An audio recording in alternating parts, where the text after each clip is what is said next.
Hello बच्चों, आज फिर आए हैं एक नए वीडियो के साथ और आपका स्वागत है K2S केमिस्ट्री क्लासेस में। और जो ये YouTube चैनल सब्सक्राइब नहीं किए वो सब्सक्राइब कर लीजिए ताकि मैं और अच्छे से अच्छे वीडियो ला सकूँ केमिस्ट्री में। और सब्जेक्ट का मैं धीरे धीरे वीडियो डालता रहूँगा ताकि और आपको हर सब्जेक्ट में इसका फायदा मिल सके। तो आज हम लोग पढ़ेंगे पी ब्लॉक का एक एक वर्ग को, जो सारे वर्ग को कैसे याद करना है, कौन से वर्ग के बाहरी कोश में कितने इलेक्ट्रॉन होंगे, कौन से वर्ग में कितना इलेक्ट्रॉन होना चाहिए, है ना, और इसका संयोजी इलेक्ट्रॉन क्या है, इसे याद करने का तरीका, सारे हम एक एक बिंदु पर चर्चा करेंगे, है ना। सबसे पहले हम लोग आते हैं तो पी ब्लॉक के तत्व को याद करने का तरीका। उसके बाद नीचे लिख रहे हैं क्या, सेल, या इसको हम एक और नाम से जानते हैं कक्षा के नाम से, है ना, और अंग्रेजी में इसको बोलते हैं ऑर्बिटर, ऑर्बिट बोलते हैं, सॉरी, इसको अंग्रेजी में क्या बोलते हैं, ऑर्बिट। और इस संयोजी इलेक्ट्रॉन हो गया, फिर संयोजकता हो गया, है ना। तो सबसे पहले संयोजी इलेक्ट्रॉन में वर्ग 13 को हम लोग पढ़ेंगे। पी ब्लॉक में सबसे पहला वर्ग आता है वर्ग 13, रोमन अंक में से 3A से दर्शाया जाता है। और यह वर्ग में सबसे पहला तत्व बोरोन है, इसलिए इस वर्ग को बोरोन परिवार के नाम से भी जाना जाता है। यानी एक सवाल उठता है कि वर्ग 13 को किस नाम से जाना जाता है, तो बोरोन परिवार के नाम से जाना जाता है। अगर एग्जाम में पूछ दिया जाए कि वर्ग 13 को किस नाम से जाना जाता है, तो आप बता सकते हैं कि बोरोन, ये वर्ग 13 जो है वो बोरोन परिवार के नाम से जाना जाता है। बात हो गया, समझ में आ गया। अब आते हैं कि इस वर्ग में कौन कौन सा तत्व आते हैं। तो इस वर्ग में हमारे 5 तत्व आते हैं, बोरोन, एल्युमिनियम, गैलियम, इंडेनियम और थैलियम, है ना। गैलियम हो गया, इंडेनियम हो गया और थैलियम हो गया। ये 5 एलिमेंट हमारा वर्ग 13 में आता है ना। और वर्ग, ये बोरोन का संकेत क्या हो गया, बी, एल्युमिनियम का संकेत Al, गैलियम का संकेत Ga, इंडेनियम का संकेत In, थैलियम का संकेत Tl, T और छोटी l होता है, ठीक है। अब आते हैं एक अगला बिंदु पे, हमारा परमाणु संख्या। तो बोरॉन का परमाणु संख्या हो गया 5 और एल्युमिनियम का परमाणु संख्या हो गया 13। एल्युमिनियम का परमाणु संख्या 13, तो यहाँ पे एल्युमिनियम का परमाणु संख्या 13 हो गया। फिर गैलियम का परमाणु संख्या 31, इंडेनियम का परमाणु संख्या 49 और थैलियम का परमाणु संख्या 21। अब एक दोस्त आता है यहाँ पे, सेल या कक्षा। तो हम लोग एक पॉइंट पिछले वीडियो में पढ़ाए थे कि नाभिक जो है सारा कक्षा के रूप में बांटा होता है। तो कक्षा हमारा K, L, M, N, O इस तरह से बांटा हुआ रहता है। और कोई भी कक्षा का इलेक्ट्रॉन निकालना है तो आपके पास फॉर्मूला क्या है, 2n²। तो पहला कक्षा को n से सूचित करते हैं, तो n बराबर 1, 2, 3, 4, ये 5। तो यहाँ 1 रखते हैं, तो K के लिए 2 गुना 1 का स्क्वायर, तो यहाँ हो जाता है 2 इलेक्ट्रॉन निकलता है ना। तो उसी प्रकार से इसका L के लिए निकालिएगा, 2n² बराबर, तो 2 गुना 2 का स्क्वायर बराबर कितना हो जाएगा, 2 गुना 4 बराबर 8 इलेक्ट्रॉन। यानी L कक्षा में कितना इलेक्ट्रॉन रहेगा, 8 इलेक्ट्रॉन रहेगा। फिर उसी प्रकार से M का निकालिएगा, तो आपके पास फॉर्मूला क्या है, 2n²। तो 2n² बराबर 2 गुना 3 का स्क्वायर, तो 2 गुना 3 तिया 9 बराबर कितना इलेक्ट्रॉन, 18 इलेक्ट्रॉन। उसी प्रकार से n का निकालिएगा, तो आपका कितना निकल जाएगा, तो आपका निकल जाएगा 2n² बराबर 2 गुना 4 का होल स्क्वायर, तो हो जाएगा 2 दूनी 4 और 4 चौका 16, 16 गुना 2 बराबर 32 इलेक्ट्रॉन। अब ये तो समझ में आ गया कि K सेल में कितना इलेक्ट्रॉन आएगा, 2 इलेक्ट्रॉन, L सेल में कितना आएगा, 8, और उसी प्रकार से M सेल में आएगा 18, उसी प्रकार से N सेल में आएगा 32। फिर अगर ये 5 है तो रख लीजिएगा 2n² पर, तो O का सेल निकल जाएगा 2n² बराबर 2 गुना 5 का होल स्क्वायर, है ना। 2 × 5 का होल स्क्वायर कितना हो गया, 25, और 25 दूनी 50 इलेक्ट्रॉन। तो इसका मतलब है O सेल में कितना इलेक्ट्रॉन आ जाएगा, 50 इलेक्ट्रॉन। तो हम फिर से एक बात समझ लेते हैं कि किसी भी सेल को या कक्षा में बांटने के लिए उसको हम लोग पहले 2n स्क्वायर सूत्र है हमारा, है ना, 2n स्क्वायर के द्वारा हम बांट सकते हैं। और हम सूचित n बराबर नेचुरल नंबर है या प्राकृतिक संख्या कह सकते हैं, उसे की सूचित करते 1 2 3 4 5 से, है ना। तो बच्चों ये देखना है कि n बराबर 1 है तो 2n स्क्वायर रख दिए, तो 1 का स्क्वायर 1, 2 गुना 1 करेंगे तो ये क्या फाइनली आ जाएगा 2, l का यहाँ 2 का होल स्क्वायर करेंगे 4 और गुना 2 बराबर कितना इलेक्ट्रॉन, 8 इलेक्ट्रॉन। उसी प्रकार से m का हम करेंगे तो 2n स्क्वायर, तो 2 गुना 3 का स्क्वायर 3 3 9 दूनी 18 इलेक्ट्रॉन। फिर उसी प्रकार से n का देखेंगे तो 2n स्क्वायर, तो 2 गुना 4 का स्क्वायर 4 चौका 16 दूनी 32 इलेक्ट्रॉन, किस में, n कक्षा में। फिर उसी प्रकार से हम अगर O कक्षा का निकालना चाहेंगे तो 2 गुना 5 का स्क्वायर 25 और 25 दूनी 50 इलेक्ट्रॉन। अब एक बिंदु और समझेंगे, कोई भी कक्षा में हम एक बात और समझाना चाहेंगे कि कोई भी तत्व हमेशा अस्थायी होना चाहता है, तो अस्थायी होने के लिए दो ही काम करता है, वह या तो वो इलेक्ट्रॉन को त्यागेगा या तो वो इलेक्ट्रॉन को क्या करेगा, ग्रहण करेगा। यानी कहा एक चीज बोला जाता है कि तत्व कितने प्रकार के होते हैं, है ना, कितने प्रकार के आयन होते हैं, तो कहा जाता है एक धन आयन दूसरा ऋण आयन, है ना। या तो कहते हैं आयन कितने प्रकार के होते हैं, तो आयन दो ही प्रकार के होते हैं, एक धन आयन दूसरा ऋण आयन। तो तत्व का जो आयन है वह दो ही प्रकार से निर्देशित कर सकता है, वह या तो ऋणात्मक कर सकता है या तो वह धनात्मक कर सकता है, तीसरा उसके पास कोई चांस नहीं है ना। अब यहाँ पे एक चीज हम बहुत मुख्य बिंदु समझाते हैं ताकि आपको सेल बहुत अच्छी तरीके से समझ में आ जाए। पहला हमारा होता के सेल, दूसरा क्या हो गया एल सेल। मान लीजिए यहाँ पे कक्षा है बेटा, है ना, ये कक्षा मान लीजिए है, तो ये हो गया के सेल, ये हो गया एल सेल, ये हो गया एम सेल। एम के बाद एन, एन के बाद ओ। तो ये एक बिंदु आप दिमाग में रखिएगा ताकि सेल को कभी बांटने में आपको परेशानी नहीं हो। पहला सेल में 2 इलेक्ट्रॉन ये हर हाल में पूरा करेगा, दूसरा सेल में 8 इलेक्ट्रॉन। ये अष्टक का नियम को बता रहे हैं ताकि आपको अष्टक का नियम कभी भी दिक्कत ना हो। तो ये अब 18 इलेक्ट्रॉन होना चाहिए, इसमें 32 और ये 50 इलेक्ट्रॉन। ये तो समझ में आ गया बेटा। अब यहाँ 8 है, अब अष्टक का नियम अगर ये 18 नहीं पुराएगा तो इस ब्लॉक में आप देखे होंगे पिछले वीडियो में कि 18 जब नहीं पुराता है तो कितना पुराता है 8, तो उसी प्रकार यहाँ 8 पुराएगा, है ना, अस्थायी होने के लिए। क्योंकि अष्टक के नियम में कहा जाता है कि कम से कम बाहरी कक्षा में कितना इलेक्ट्रॉन होना चाहिए, 8 इलेक्ट्रॉन, तभी वह अक्रिय गैस, यानी कह सकते हैं अक्रिय गैस जैसे हमारे पास कौन कौन सा, हीलियम है, नियोन है, आर्गन है, क्रिप्टन है, जेनॉन है और रेडॉन है। तो क्या कितने हो गए अक्रिय गैस की संख्या, अक्रिय गैस की संख्या हो गया 6। यानी प्राकृतिक में कह सकते हैं कि अक्रिय गैस की संख्या कितनी है, तो 6 है। कई बार बिहार बोर्ड का एग्जाम में भी पूछा गया है ना, और बहुत सारे कॉम्पिटिटिव एग्जाम में भी पूछा जाता है, रेलवे वगैरह में भी पूछा जाता है कि आप बताइए कि अक्रिय गैस की संख्या कितनी होती है। तो आप अभी से अच्छा से तैयारी करेंगे, पढ़ेंगे, तो आप सरकारी नौकरी में कभी आपको दिक्कत नहीं महसूस होगा। क्यों? क्योंकि जितना अच्छा सब्जेक्ट रहेगा आपका उतना बढ़िया क्या कर सकते हैं हम, रैंक ला सकते हैं अपने एग्जाम में। और जो जितना अच्छा मार्क्स उठाएगा और रैंकर बनेगा वो उतना जल्दी सिलेक्शन लेगा। तो सिलेक्शन लेने के लिए बेटा आपको जो है ना 10 से ही आपको अच्छा शुरुआत देना होगा।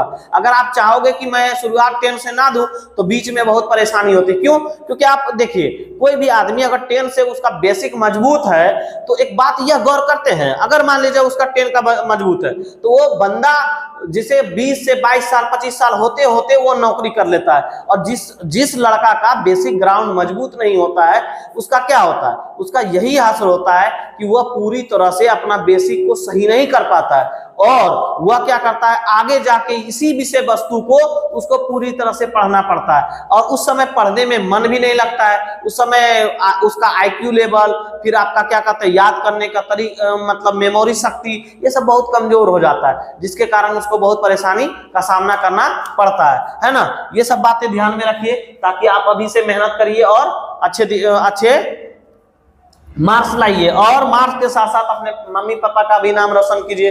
तो हम अष्टक का नियम 8 बताए, तो यहाँ पे देखिए क्या कहेगा, जब 32 नहीं पुराएगा ना तो ये 18 पुराएगा, और जब 18 भी ना पुराए तो अस्थायी होने के लिए अंतिम चरण इसके पास क्या बचेगा 8। उसी प्रकार से आप आइए 50 में, तो पीछे वाला ले लीजिए, तो 32 पुराएगा। अगर 32 नहीं पुराए तो कितना पुराएगा? 18। 18 भी नहीं पुराए तो कितना पुराएगा? अंतिम इसके पास कितना बिंदु बच जाएगा? 8 का। तो इसका मतलब ये है कि अष्टक का नियम कहता है कि अस्थायी होने के लिए कोरम आपको 3 में लागू करना पड़ेगा। तो आप सेल में देखते हैं बांटने का, किसका? वर्ग 13 के वर्ग को तत्वों को सेल में बांटेंगे, या कक्षा में कह सकते हैं। इसका अंग्रेजी क्या होता है बेटा? ऑर्बिट होता है। क्या अंग्रेजी होता है? ऑर्बिट, है ना। तो याद रखिएगा, कक्षा को सेल भी कहते हैं और ऑर्बिट भी कहते हैं। कोई दिक्कत? अब चलिए आगे। तो यहाँ पे हमने क्या बताया कि 5 इलेक्ट्रॉन है, तो पहला सेल में क्या कितना लेगा? 2, तो 2 दे दिए, है ना। दूसरा सेल में कितना लेगा? 8, लेकिन इसके पास तो टोटल इलेक्ट्रॉन की संख्या कितना? 5, तो 2 तो दे दिए, बचा कितना? 3, है ना। बच कितना गया? 3 इलेक्ट्रॉन, तो 3 इलेक्ट्रॉन रख देंगे। कोई दिक्कत? फिर दूसरा एलिमेंट पे आते हैं, एल्युमिनियम। संकेत आपका क्या हो गया बेटा? एल, और परमाणु संख्या कितना हो गया? 13। परमाणु संख्या 13। तो पहला सेल में कितना जाएगा? 2, दूसरा सेल में 8, 8 और 2 टोटल इलेक्ट्रॉन कितना? 8 2 10, और 10 और 3 कितना हो गया? 13। बात समझ में आ गया? कोई दिक्कत इसमें, इस चीज को समझने में? नहीं ना। चलिए दूसरा आप देखते हैं, गैलीलियम का संकेत क्या हो गया? Ga। परमाणु संख्या 31। अब इसको देखेंगे, 2, है ना, 8। अब बोलिए 2 8। अब यहां पे लीजिए, मान लेते हैं 18 लेते हैं, तो कितना हो जाता है? 18 और 10 28, 28 और 3 31। कोई दिक्कत समझने में?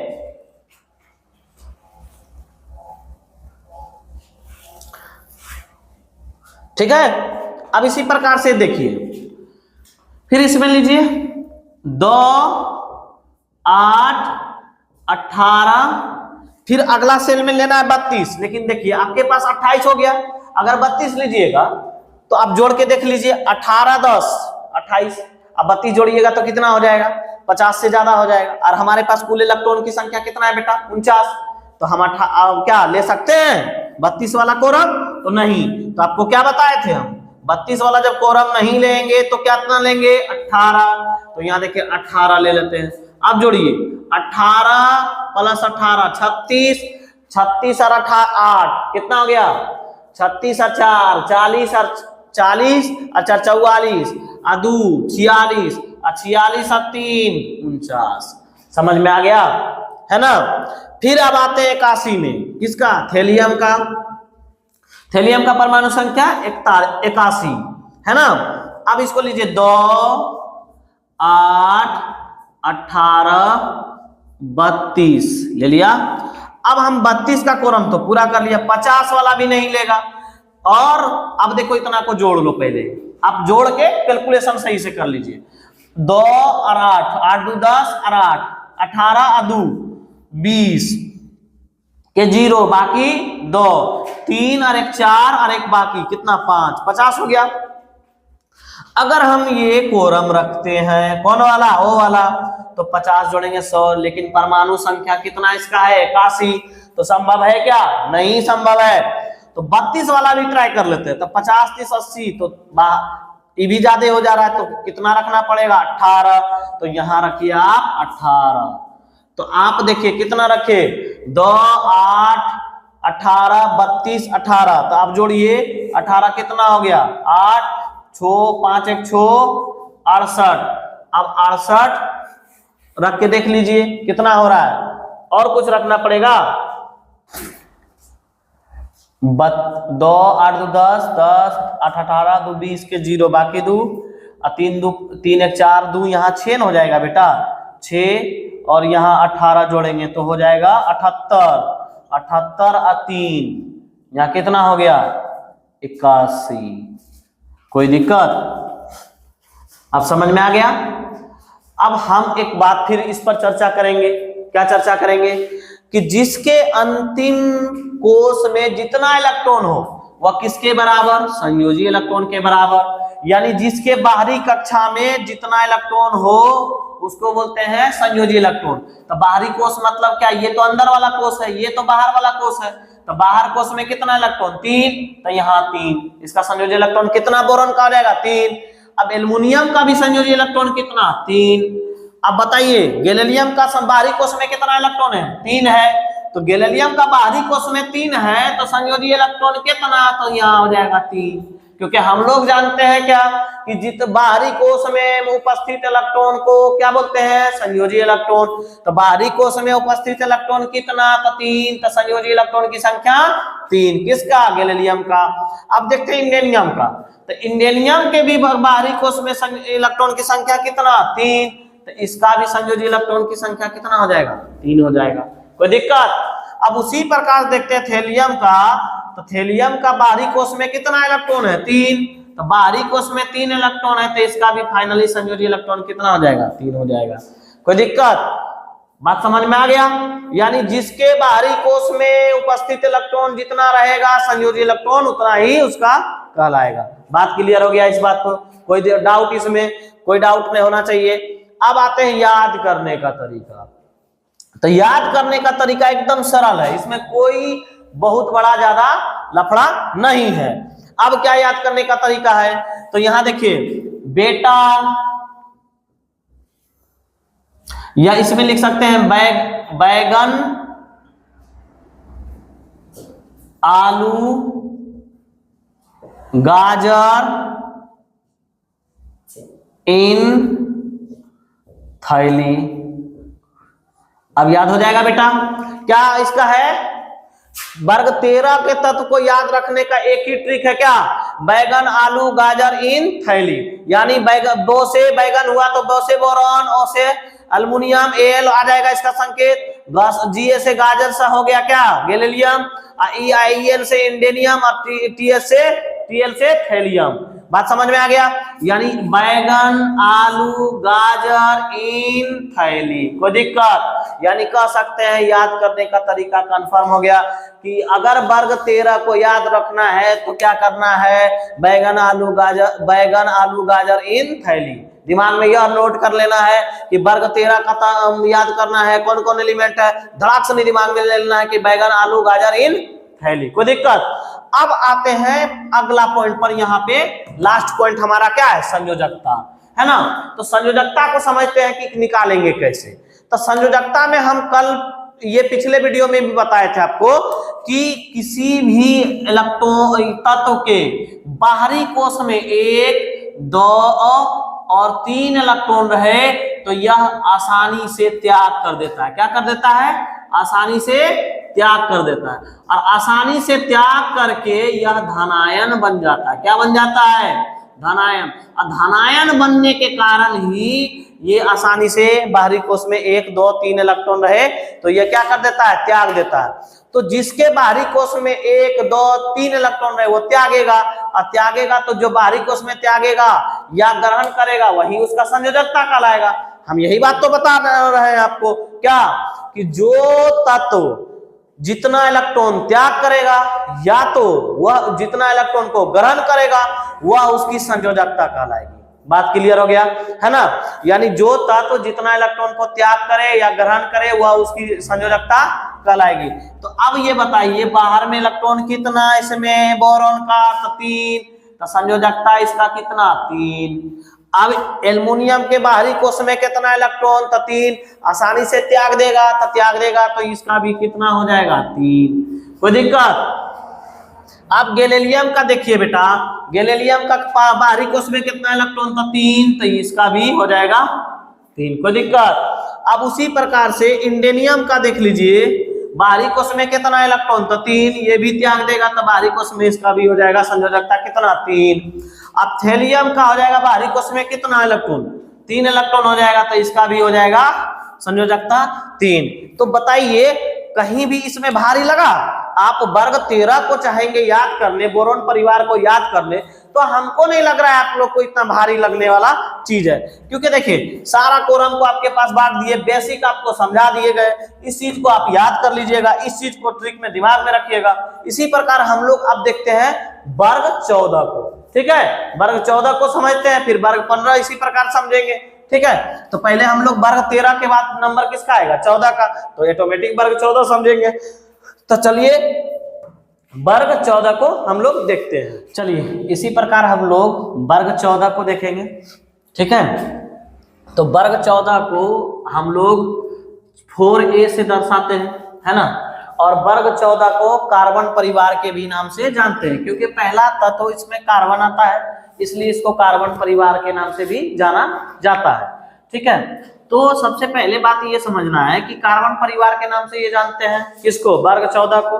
पूछेगा सवाल कभी कभी एग्जाम में कि वर्ग 14 को किस नाम से जाना जाता है, तो किस नाम से बताइएगा, कार्बन परिवार के नाम से जाना जाता है ना। अब इसमें देखना है कि कितने तत्व इस वर्ग में आता है ना। तो एक पहला आता है कार्बन, दूसरा सिलिकॉन, तीसरा जर्मेनियम, चौथा टीन और पांचवा लेड। तो देखिए सबसे पहले नंबर ये चीज समझ गए हम लोग कि इस वर्ग में 5 तत्व आते हैं, 5 तत्व आते हैं। कार्बन का संकेत क्या हो गया आपका सी, सिलिकॉन का संकेत Si, जर्मेनियम का संकेत Ge, टीन का संकेत Sn और लेड का संकेत Pb। बहुत सारा लड़का टीन का मिस्टेक करता है, तो टीन का जो है लेटिन नाम के आधारित पर है। हमने एक बार और बोला था कि आपको हम बताएंगे कि टीन का जो लेटिन नाम पे कुछ तत्व का नाम रखा गया है, इस पर हम एक वीडियो बना के जरूर डालेंगे आप, ताकि आप लोग का जो कंफ्यूजन है लेटिन नाम पर जो लिखा हुआ एलिमेंट का नाम, वो सारा आपको समझ में आ जाए, है ना। तो लेटिन नाम Sn हो गया किसका, टीन का, लेड का हो गया Pb। तो लेटिन नाम इसका टीन का क्या है, स्टेनलेस स्टील है, इसलिए इसका नाम Sn लिया जाता है। प्लम्बम इसका नाम है, इसलिए इसको लेड Pb से संकेत करते हैं। अब आते हैं फिर एक बिंदु हम समझाए थे इसी वीडियो में कि आपको यानी 2n² द्वारा निकालते हैं इलेक्ट्रॉन। तो k का निकाले था, कितना निकला, 2 गुना 1 का स्क्वायर बराबर कितना इलेक्ट्रॉन, 2 इलेक्ट्रॉन निकला था। उसी प्रकार से हम l का निकाले थे 1, ये 2 और m का हो गया 3, है ना, n का हो गया 4 और o का हो गया 5। तो इस तरह से फिर इसमें क्या निकालेंगे, फिर 2n²।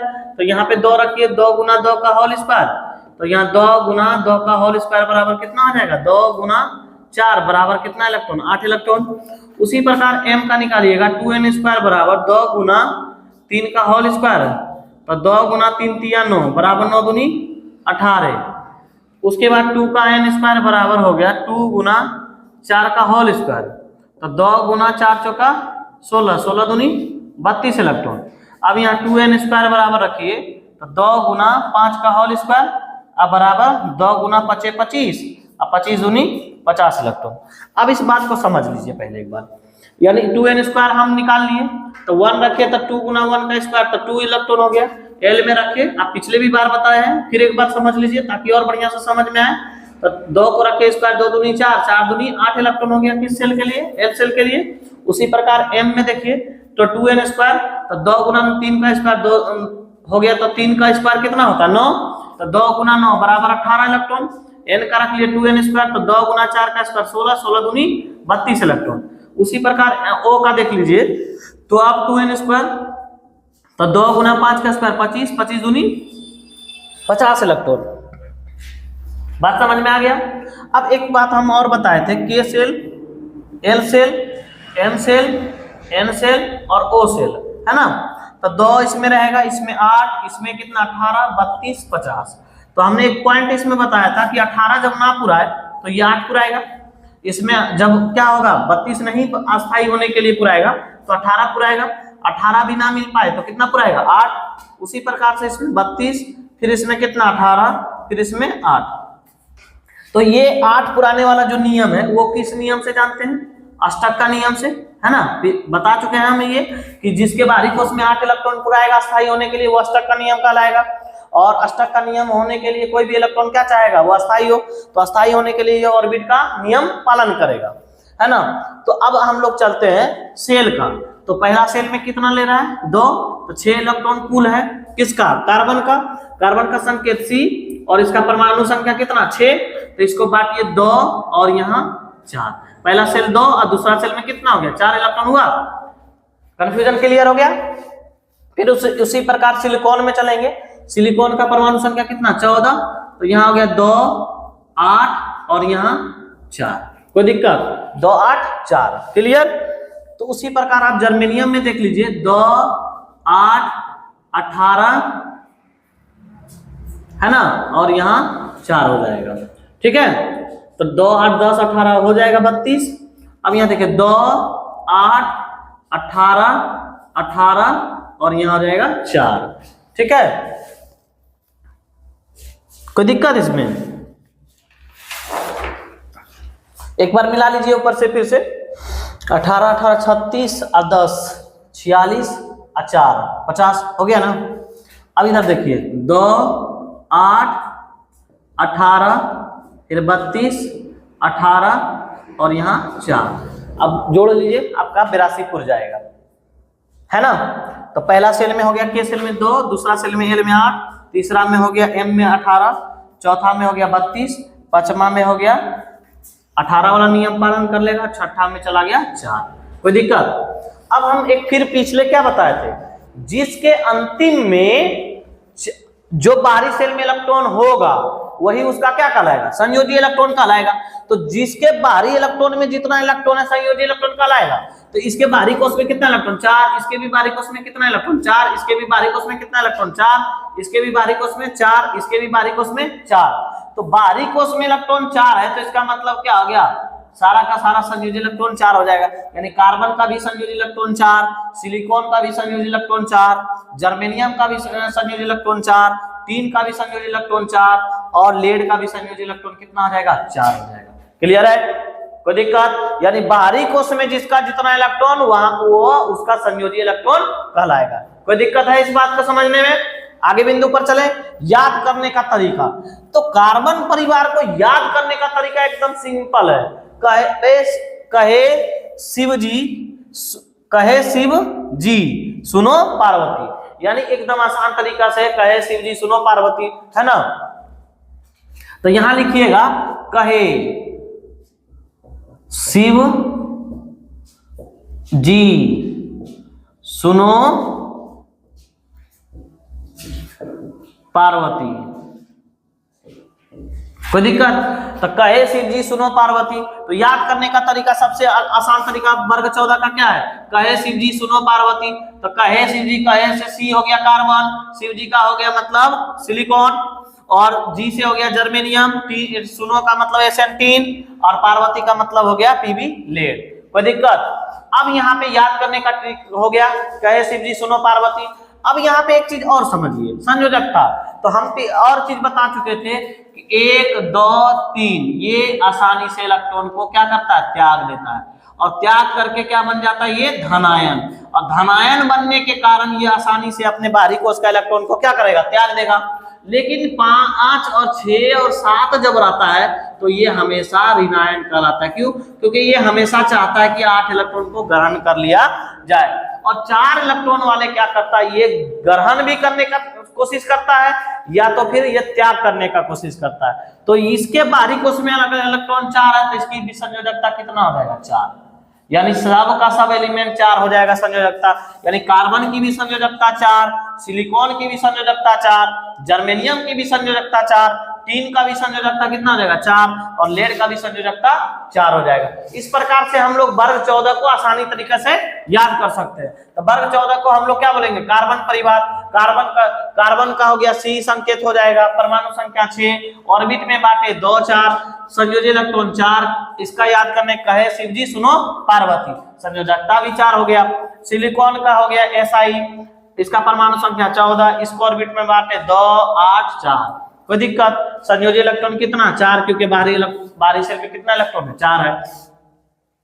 फिर जर्मेनियम में आ जाइए, इसका परमाणु संख्या 32, 2 8 18 4। तो बाहरी कोष में कितना 4, तो संयोजी इलेक्ट्रॉन भी 4। अब इसी तरह टीन में देख लीजिए, तो 2 SN हो गया संकेत 50, इसका परमाणु संख्या 2 8 18 18 4। तो बाहरी कोष में कितना 4, संयोजी इलेक्ट्रॉन भी 4। लेड का भी देख लीजिए 82 है ना 82, इसका संकेत PB हो गया। तो 2 8 18 32 18 4 हो गया, है ना। इसके बाहरी कोष में कितना इलेक्ट्रॉन 4 है। तो हम लोग इस तरह से याद कर सकते हैं, आराम से गाना की तरह याद कर लीजिए, कहे शिव जी सुनो पार्वती, है ना। और वर्ग आप 13 में देखे थे कि क्या देखे थे, बैगन आलू गाजर इन थैली, उसको याद कर लीजिए। इस प्रकार से आप पीरियडिक टेबल को आसानी से हर एलिमेंट को याद कर सकते हैं, संकेत भी याद सकते हैं, और इसी तरह हमारा वीडियो आप इस चैनल पर बने रहिए ताकि आपको और सारा वीडियो मिलते रहे। जय हिंद, जय भारत।